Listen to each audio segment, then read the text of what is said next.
Story நேரம் Tamil வியூவர்ஸ்க்கு hi. நம்ம சீரிஸோட next part தான் இந்த வீடியோல பார்க்க போறோம்.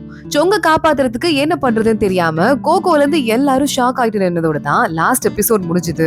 இந்த எபிசோட்ல அந்த பிளாக் மேஜிக் பண்றவங்கள கோகோ மிரட்டுறா. கண்டிப்பா உங்களுக்கு ஏதாவது உண்மை தெரியும், சொல்ல போறீங்களா இல்லையா அப்படின்னு மிரட்டிட்டு உங்களை கொன்னுடுவா அப்படின்னு சொல்ல ஆரம்பிச்சிடுறா. உடனே அதுல ஒருத்தன், என் தம்பியை ஒண்ணும் பண்ணிடாதீங்க, எனக்கு சில விஷயம் தெரியும், அந்த இடத்துக்கு நான் நிறைய பேர் அனுப்புனேன்ல, எல்லாரும் இறந்து போல, சில பேர் மறுபடியும் திரும்பி உயிரோட வந்தாங்க. இன்னும் சொல்லணும்னா ஒரே ஒருத்தன் உயிரோட வந்தான். நான் மறுபடியும் அவனை செக் பண்ணி நம்ம பொப்பட்டா மறுபடியும் உயிரோட வந்திருக்காது அப்படின்னு சொல்லிட்டு பார்த்தேன். அப்பதான் அவனை மயக்கத்துல இருந்து எந்திரிக்க வச்சதுக்கு அப்புறமா திடீர்னு அவன் பாட்டுக்கு கத்த ஆரம்பிச்சுட்டான், ஏதேதோ சொல்ல ஆரம்பிச்சுட்டான். என் பொண்டாட்டிய நான் தான் கொலை பண்ணியிருந்தேன், பார்த்தா அவ இறந்து போன காலத்துக்கே நான் போயிட்டேன், அவ என்ன பேயா வந்து பழி வாங்கினா, அங்க இருந்து நான் ஓடி வந்துட்டேன்னு அவன் சொல்லிட்டு இருந்தான். அப்பதான் நான் கண்டுபிடிச்சேன், பள்ளத்தாக்குக்குள்ள யாரெல்லாம் விழுறாங்களோ அவங்க மனசுக்குள்ள என்ன பயங்கர ஆழமான ஒரு பயம் இருக்கோ அந்த இடத்துக்கே போயிடுறாங்க. அங்க அந்த பயம் ஜெயிச்சதுன்னா அவங்களால திரும்பி வர முடியல. ஒருவேளை அந்த பயத்தை தாண்டி அவங்க ஜெயிச்சாங்கன்னா திரும்ப வந்துருவாங்க அப்படின்னு சொல்லிட்டு அந்த பிளாக் மேஜிக் காரன் சொல்றான். கோகோ ஷாக் ஆயிடுறா. இப்ப என்ன பண்றது, சொங்குக்கு ரொம்ப பயம், எதுன்னு நமக்கு எப்படி கண்டுபிடிக்கிறது அப்படின்னு யோசிச்சுட்டு இருக்கா. அதுவும் இல்லாம எல்லாரும் அதுக்குள்ள இறங்கிட முடியாது அப்படின்னு அந்த ஆளு சொல்லிட்டு இருக்கும் போதே நமக்கு சொங்கு காட்டுறாங்க.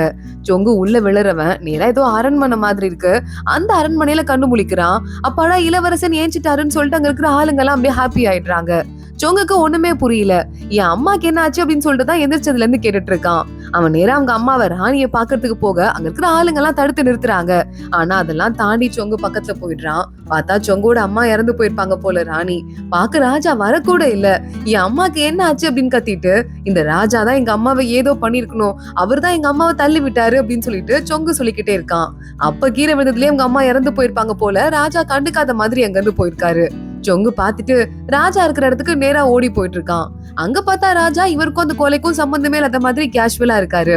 இந்த நாடு ராணிங்களுக்கு கை மாறி வர நாடாம். சொங்கோட அம்மா தான் மகாராணி பொறுப்புல இருந்திருக்காங்க, அவங்களுக்கு ஹெல்ப் பண்ற வேலை தான் இந்த ராஜா ஓடுது.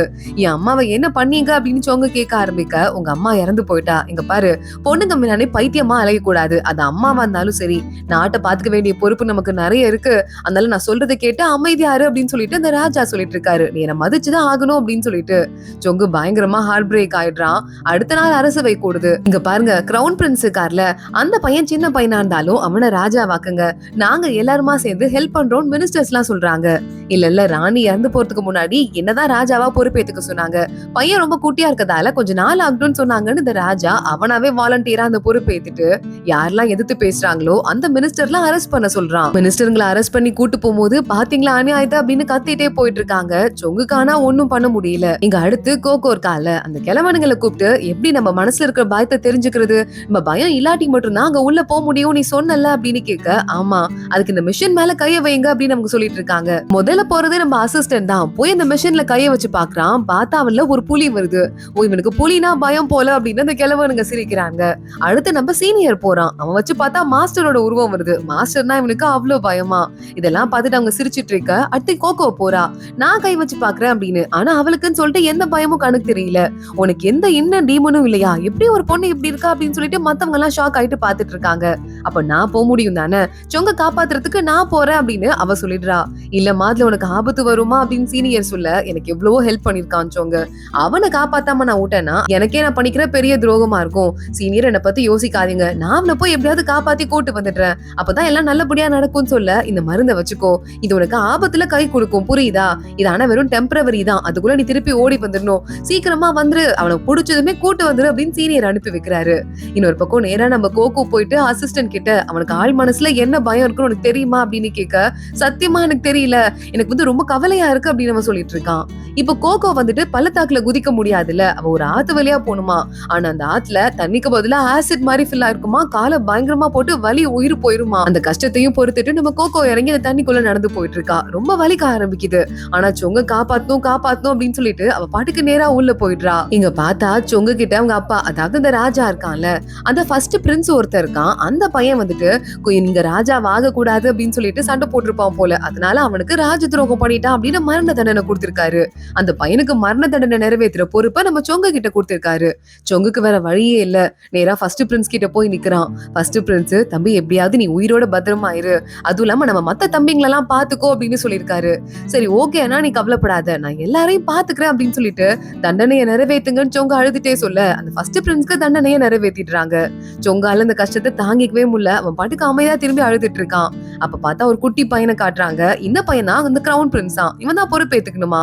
அந்த பையன் நம்ம சொங்கு கிட்ட வந்து, அண்ணா பெரிய அண்ணா என்ன பிடிக்காம தான் சண்டை போட்டாரா, அதனால தான் அவரை கொலை பண்ணிட்டாங்களா, அப்பா என்கிட்ட சொன்னாரு, எனக்கு ரொம்ப கஷ்டமா இருக்கு, பயமா இருக்கு அப்படின்னு அந்த குட்டி பையன் சொல்ல சொங்கு பாக்குறான். நீ என்ன நம்புறல்ல, நான் உன்னை பாத்துக்கிறேன், நீ கவலைப்படாத அப்படின்னு சொல்லிட்டு எப்படியாவது இவனை பத்திரமா பாத்துக்கணுமே அப்படின்னு சொல்லிட்டு சொங்கு ரொம்ப ஃபீல் பண்ண ஆரம்பிக்கிறான். கோகோவும் அந்த மாய உலகத்துக்குள்ள ஒரு வழியா வந்துடுறா. சொங்கு எங்க இருக்கானோ அந்த இடத்துக்கு. அங்க பார்த்தா நிறைய பேர் இறந்து போய் கிடக்குறாங்க. இந்த இடத்துக்கு வரவங்கல்ல முக்காவாசி பேர் இறந்து தானே போறாங்க. சொங்கோட உடம்பும் அங்க இருக்கு. வேகமா கோகோ போறா, மூக்கு கிட்ட கை வச்சு பாக்குறா. அப்பாடா நல்ல வேலை, மூச்சு இன்னும் இருக்கு. சொங் நீ கவலைப்படாத, உன் மாய உலகத்துக்குள்ள நான் போயிருவேன், உன்னை காப்பாத்திடுவேன் அப்படின்னு சொல்லிட்டு எப்படியாவது நான் உனக்கு எழுப்ப கூடாது, நீ எழுப்புனா அங்க உனக்கு ஏதாவது ஆபத்து வந்துரும், அப்புறம் இங்கேயும் உயிர் போயிரும், சோ நீ பத்திரமா இரு அப்படின்னு அவனுக்கு கொஞ்சம் ஸ்ட்ரென்த் எல்லாம் மட்டும் கொடுத்துட்டு அந்த மாய உலகத்துக்குள்ள இவன் நுழைஞ்சிடுறா. என்னது இது ஒரு ஊர் மாதிரி இருக்கு, இவன் பயம் எதை பத்தி இருக்குன்னு என்னால கண்டுபிடிக்கவே முடியலையே அப்படின்னு சொல்லிட்டு நேரா நம்ம புலம்பிக்கிட்டே கோகோ உள்ள போயிடுறா. பார்த்தா அந்த இடத்துல நிறைய துணி துவைக்கிற பொண்ணுங்க எல்லாம் இருக்காங்க. அவங்களோட ஒரு இடம் தான் போல, அது மெயின் ஹால் போல. அங்க போயிட்டு நம்ம கோகோவும் அவங்களோட ட்ரெஸ் எல்லாம் திருடி அவ போட்டுக்கிறா. அத போட்டு அந்த பொண்ணுங்களோட பொண்ணுங்களா சேர்ந்துட்டு அப்படியே அரண்மனைக்குள்ள போயிட்டு இருக்கா. இங்க சொங்கு மறுபடியும் ராஜாவை பாக்குறதுக்கு போறான். ராஜா அங்க பொண்ணுங்க கூட ஜாலியா கூத்தடிச்சிட்டு இருக்காரு. இதை பாக்குறதுக்கு சொங்குக்கு ரொம்ப மனசு கஷ்டமாயிருது. அப்பா நீங்க சொன்ன மாதிரியே அண்ணனுக்கு தண்டனையை நிறைவேற்றிட்டேன் அப்படின்னு சொல்ல, நல்ல வேலை பாத்திருக்க, இனிமே கவலைப்பட வேணாம், நான் மத்ததெல்லாம் பாத்துக்கிறேன் அப்படின்னு சொந்த பையன் முன்னாடியே ராஜா திரும்பிட்டு அங்க இருக்க ஒரு வேலைக்கார பொண்ணு கொஞ்சிட்டு இருக்காரு. செல்லம் ரொம்ப அழகா இருக்க, இதுக்கு மேல நீதான் என்னோட துணை மனைவி அப்படின்னு சொல்லிடுறாரு. அப்பா புது ஒய்ஃப்க்கு கங்க்ராச்சுலேஷன்ஸ் அப்படின்னு கொஞ்சம் நக்கலாவே சொல்லிட்டு சொங்க அங்க இருந்து போயிடுறான். அந்த துணை மனைவி இருக்கால, நீங்க மாத்திரை சாப்பிட வேண்டிய நேரம் வந்துருச்சுன்னு ராஜாக்கு மாத்திரை எல்லாம் ஊட்டி விட்டு குதூகலமா அப்படியே ஜாலியா ரெண்டு பேரும் இருந்துட்டு இருக்காங்க. இங்க நம்ம கோகோ வரா, துணி துவைக்கிற பொண்ணுங்களோட அப்படியே கூடயே சேர்ந்துக்கிட்டு சொங்க பத்தி விசாரிச்சு பாக்கலாம் அப்படின்னு சொல்லிட்டு அவனோட பேரை சொல்லி, இங்க உங்களுக்கு தெரியுமா அப்படின்னு கேட்க, ரெண்டாவது பிரின்ஸ் அவன் பேரை போய் இப்படி சொல்லி பேசிட்டு இருக்க, யாருக்காவது தெரிஞ்சா உன் தலையே போயிரும், அப்பெல்லாம் சொல்லக்கூடாதுமா அப்படின்னு சொல்லிடுறாங்க. என்னது சொங்க இங்க ரெண்டாவது பிரின்ஸா, எதுக்காக இந்த உலகத்துக்கு அவன் வந்திருக்கணும்னு எனக்கு புரியலையே, எதுக்காக இந்த உலகத்தை பத்தி அவனுக்கு பயம் இருந்திருக்கணும் அப்படின்னு கோகோ யோசிக்க ஆரம்பிக்கிறா. அப்ப அங்க பொண்ணுங்கெல்லாம் அரண்மனையில நடக்கிற விஷயத்தெல்லாம் பேசிக்க ஆரம்பிக்கிறாங்க. ராணிய கொண்டுட்டாரா ராஜா, இந்த இடத்துலதான் ரெண்டாவது பிரின்ஸா நம்ம சொங்க இருக்கானா. இந்த கதை கிட்டத்தட்ட ஒரு 300 வருஷத்துக்கு முன்னாடி நடந்த ஒரு உண்மையான சம்பவம். இந்த சம்பவம் எதுக்காக சொங்குக்கு பயங்கரமான ஒரு பயத்தை கொடுக்கணும், இந்த சம்பவத்துக்கும் சொங்குக்கும் என்ன சம்பந்தம் இருக்கு அப்படின்னு சொல்லிட்டு பயங்கரமா கோகோ யோசிக்க ஆரம்பிக்கிறா. அங்க இருக்க பொண்ணுங்களா, அம்மா நீ யாருமா, உன்னை பார்த்ததே இல்லையே அப்படின்னு கேட்க, இல்ல புதுசா வந்திருக்க பொண்ணு அப்படின்னு கோகோ அங்க இருந்து எஸ்கேப் ஆகி ஓடி போயிடுறா. சொங்கு இங்க பாக்குறான், அரண்மனைக்குள்ளதான் சுத்திட்டு இருக்கான், எனக்கு கொஞ்சம் வேலை இருக்கு, நான் தனியா இருக்க ஆசைப்படுறேன், யாரும் என் கூட வர வேண்டாம் அப்படின்னு சொல்லிட்டு அங்க இருக்கிற அசிஸ்டன்ட்கள் எல்லாம் வெளியே அனுப்பிச்சிடுறான். இந்த விஷயம் வேகமா அந்த துணை மனைவியா புதுசா ஒரு பொண்ணு வந்தால அவளுக்கு தெரிஞ்சிருது, எதுக்காக அந்த சொங்கு உள்ளே சுத்திட்டு இருக்கான், அவன் இருக்கவே கூடாது, அவன் இருந்தாலே ஆபத்து, நம்ம ஏதாவது பண்ணணும் அப்படின்னு சொல்லிட்டு நான் இப்பவே கிளம்பி வெளியே போற மாதிரி போறேன். சொங்கு ஏதாவது எக்கு தப்பா வேலை பார்த்தானா அதை சாக்கா வச்சு அவனுக்கு ஒரு மரண தண்டனையை போட்டுற வேண்டியதான் அப்படின்னு சொல்லிட்டு அங்க இருந்து கிளம்பி போயிட்டு இருக்கா. கரெக்டா அதே இடத்துலதான் கோகோவும் சுத்திட்டு இருக்கா. இப்ப அந்த பொண்ணுங்க கூட இருக்க முடியாது, நம்மள வெளியே துரத்திட்டாங்க. முதல்ல பயங்கர டயர்டா இருக்கு, கொஞ்ச நேரம் தூங்குனா நிம்மதியா இருக்கும், எங்க தூங்குறதுன்னு யோசிக்கிறா. பார்த்தா அங்க ஒரு மரம் இருக்கு. நல்ல மரத்து மேல ஏறி ஓயாரமா சாஞ்சிட்டு இங்கதான் யாரும் டிஸ்டர்ப் பண்ண மாட்டாங்க, இங்க தூங்கிடலாம் அப்படின்னு சொல்லிட்டு தூங்கிட்டு இருக்கா. சொங்குக்கு நேரா அந்த மரத்தை கீழே நின்னுட்டுதான், இது வந்து ஃபர்ஸ்ட் பிரின்ஸோட டோக்கனு, இந்த டோக்கன் இருந்தது அப்படின்னா நிறைய மிலிட்டரி வீரர்களை நம்மளால ஒன்னா சேர்க்க முடியும். ஆனா இப்ப என் அண்ணன் இறந்து போயிட்டான், எல்லாத்தையும் நான் பார்த்து பண்ணணும், அவசரப்பட்டு கூடாது அப்படின்னு சொல்லிட்டு அவன் யோசிச்சுட்டு இருக்கான். யோசிச்சுட்டு அங்க இருந்து கொஞ்சம் கொஞ்சமா யாரோ இருக்க மாதிரி இருக்கேன்னு மரத்து மேல எட்டி பாக்குறான். நல்லா கோகோ படுத்து தூங்கிட்டு இருக்கா. அவளை டக்குன்னு ஒரு அடி அடிக்க டக்குன்னு கோகோ கீழே விழ ஆரம்பிக்கிறா. சொங்க போய் அவளை தாங்கி பிடிச்சிடுறான். யாரு அது அப்படின்னு சொல்லிட்டு கோகோ மூஞ்ச பார்த்துட்டு, சொங் நீ இருக்க இடத்துக்கே நான் வந்துட்டேன், கடவுள் தான் நம்ம சேர்த்துருக்காருன்னு நினைக்கிறேன், நல்ல வேலை உன்னை பார்த்துட்டேன் அப்படின்னு சொல்லிட்டு இருக்க. சொங்க அவளை பொத்துன்னு கீழே போட்டுடுறான். யாரு நீனு, எதுக்கு என் பேரை சொல்லி பேசிட்டு இருக்க, அவளை தைரியமா உனக்கு அப்படின்னு சொல்லிட்டு அவன் எந்ததோ கேட்க, நாடா கோகோடா அப்படின்னு சொல்லிட்டு கோகோ பேசிட்டு இருக்கா. கரெக்டா அப்பன்னு பார்த்து அந்த துணை மனைவி வேற அங்க வர ஆரம்பிக்கிறா. சொங்கு வேணும்னே கோகோவை கொஞ்சுற மாதிரி ஒரு சீன் போட்டுட்டு இருக்கான், நான் ஒரு பொம்பளை பொறுக்கி அப்படின்னு காட்டிக்கிற மாதிரி. உடனே இந்த துணை மனைவி பார்த்துட்டு, இங்க என்ன வேலை, ராஜா இருக்கிற இடத்துல எல்லாம் இங்க இருந்து கிளம்பி போங்க அப்படின்னு சொல்லிட்டு அவங்க வந்து போயிடுறா. சொங்கு நேரா கோகோ கோகோவை கூட்டு போயிட்டு அவ கழுத்துல வாலையே வச்சிடுறான். யாருமா நீ, எதுக்காக என் பேரை சொல்லி பேசிட்டு இருக்க? எங்க அப்பா தானே உன்னை அனுப்பியிருக்கான், என்ன வேவ பக்கத்துக்கு அனுப்பியிருக்கான் தானே அப்படின்னு சொல்லிட்டு கேட்க ஆரம்பிக்கிறான். கோகோ பாக்குறா, ஏன்டா என்ன லவ் பண்றேன்னு சொல்லிட்டு என் சீனியர் கிட்ட சொன்னேன், நான் யாருக்கும் தெரியாம அதை ஒளிஞ்சிருந்து கேட்டேன், இப்ப பார்த்தா நான் யாருன்னு கேக்குற, உனக்கு கொலை பண்ண வந்திருக்கேன்னு வேற சொல்ற, உனக்கு எல்லாம் மனசாட்சி இருக்கா? இங்க பாரு, இது எல்லாமே கற்பனை, கற்பனை உலகத்துல நீ இருக்க, நான் உன்னை ஜஸ்ட் கூட்டு போயிட்டா போதும், அங்க போயிட்டேன்னா உனக்கு எல்லாமே புரிஞ்சிடும், என் கூடவா அப்படின்னு சொங்க இழுத்துட்டு போயிட்டு இருக்கா. பார்த்தா அங்க ஒரு வால் மாதிரி இருக்கு, இது வெறும் வால் கிடையாது, இதுதான் நம்ம உலகத்துக்கு போறதுக்கான வழி, வாது வழியா போலாம் அப்படின்னு சொல்லிட்டு இருக்க. அங்க மேஜிக் மாதிரி தான் என்னவோ இருக்கு, நீ போ அந்த பக்கம் அப்படின்னு சொங்க அவளை தள்ளி விட்டுறான். பார்த்தா நம்ம கோகோ மட்டும் காணாம போயிடுறா. சொங்க செவருதான் பாத்துட்டு இருக்கான். என்ன வெறும் செவருதான் இருக்கு, அந்த பொண்ணு நிக்கும் போது வேற மாதிரி இருந்தது, அந்த பொண்ணு இப்ப எங்க போயிட்டா அப்படின்னு பாத்துட்டு இருக்கான். கோகோ பாக்குறா, திரும்ப வெளியவே வந்துட்டோன்னு சொங்கோட பாடி கிட்ட போய் பாக்குறா. இப்ப அவ கையை பிடிச்சி இழுத்துட்டு வந்ததுல சொங்கோட உடம்புல லேசா கீறி இருந்தது போல, அந்த காயம் இந்த சொங்கோட உடம்புலயும் இருக்கு. கோகோக்கு இன்னும் பயம் ஆயிருது. ஒருவேளை சொங்குக்கு அங்க ஏதாவது ஆயிடுச்சு அப்படின்னா கண்டிப்பா இங்க இருக்கிற சொங்குக்கும் ஆபத்து வரும், உயிரே போறதுக்கு கூட வாய்ப்பு இருக்கு, விடக்கூடாது, நான் திரும்ப போறேன் சொங்கு, நீ கவலையப்படாத, உன்னை கூட்டுதான் நான் வருவேன் அப்படின்னு சொல்லிட்டு மறுபடியும் அவன் உள்ள போயிட்டு இருக்கா. இங்க சொங்குக்கு ஒண்ணு புரியல, ஒரு பொண்ணு இருந்தா எப்படி திடீர்னு மறைஞ்சு போவா, எனக்கு ஏதோ குழப்பமா இருக்கே அப்படின்னு சொல்லிட்டு புலம்பிட்டே போயிட்டு இருக்கான். இங்க ராஜா கிட்ட அந்த துணை மனைவி வந்துட்டு, இந்த சொங்கு இருக்கான்ல அவன் ஏதோ சரியே இல்லைங்க, அவன் வேலை பார்த்துட்டு இருக்கான், நம்ம எதுக்கும் அவனை கண்டுக்கலாம், அது ஒரு பொண்ணு, ஒரு அழகா ஒரு பொண்ணு இருந்தா அவ கூட சுத்திட்டு இருந்தான் அப்படின்னு சொல்லிட்டு அந்த பொண்ணு சொல்ல, அழகா ஒரு பொண்ணா, அந்த பொண்ணு எங்க இருக்கான்னு ராஜா மறுபடியும் சொல்லி விட ஆரம்பிக்கிறான். உடனே இந்த துணை மனைவி, என்னங்க இது, இப்பதான் நமக்கு கல்யாணம் ஆயிருக்கு அப்படின்னு சொல்றா. சும்மா விளையாட்டுக்கு சொன்னமா அப்படின்னு சொல்லிட்டு இந்த ராஜாவும் சமாளிக்கிறான்.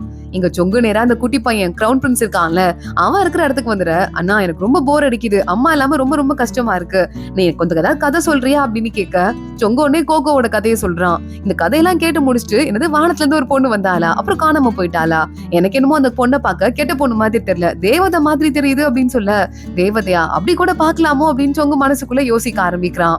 சொங்குக்கு ஒரு வேலை அவ தேவதையா இருப்பாளோ, என்ன ஒரு வழியா சரி பண்ணி கூட்டு போறதுக்கு தான் வந்திருக்காளோ அப்படின்னு சொல்லிட்டு கூட யோசிச்சுட்டு இருக்கான். அடுத்த நாள் நம்ம கோகோ உள்ள சுத்திட்டு இருக்கும் போது சொங்கோட ஆளுங்க அவளை புடிச்சிட்டு போறாங்க, நேரா சொங்கோட ரூம்ல கொண்டு போய் விட்டுறாங்க. நீ அப்பா அமிச்ச ஆளு நினைச்சேன், ஒருவேளை நீ ஒரு சூனியக்கார பொண்ணா இருப்பியோன்னு கூட எனக்கு டவுட் வந்துச்சு, ஒருவேளை நீ தேவதையா கூட இருப்பியோ அப்படின்னு அவன் பேச, ஃபர்ஸ்ட் ஸ்பையன்னா அப்புறம் சூனியக்காரினா இப்ப தேவதைங்கிறான், ஏதோ நல்ல முடிவா உன்னை எடுப்பா அப்படின்னு சொல்லிட்டு கோகோ சொல்லிட்டு இருக்கா. நான் சத்தியமா வேற யார் அனுப்பியும் வரல, நான் வேணா ஒரு சீக்ரெட் விஷயம் சொல்லவா அப்படின்னு அசிஸ்டன்ட் சொன்ன விஷயத்த நம்ம கோகோ சொல்றா. உனக்கு உட்கார இடத்துல ஒரு மச்சம் இருக்கு கரெக்டா அப்படின்னு கேட்க சொங்க பாக்குறான், ஷாக் ஆயிடுறான். எங்க அப்பா உன்ன ரொம்ப முக்கியமான ஆளா நினைச்சிருப்பாரு போல, அதனால்தான் என்ன பத்தி எல்லா விஷயத்தையும் விசாரிக்க சொல்லிட்டு ஒன்னு அமுச்சு வச்சிருக்காரு.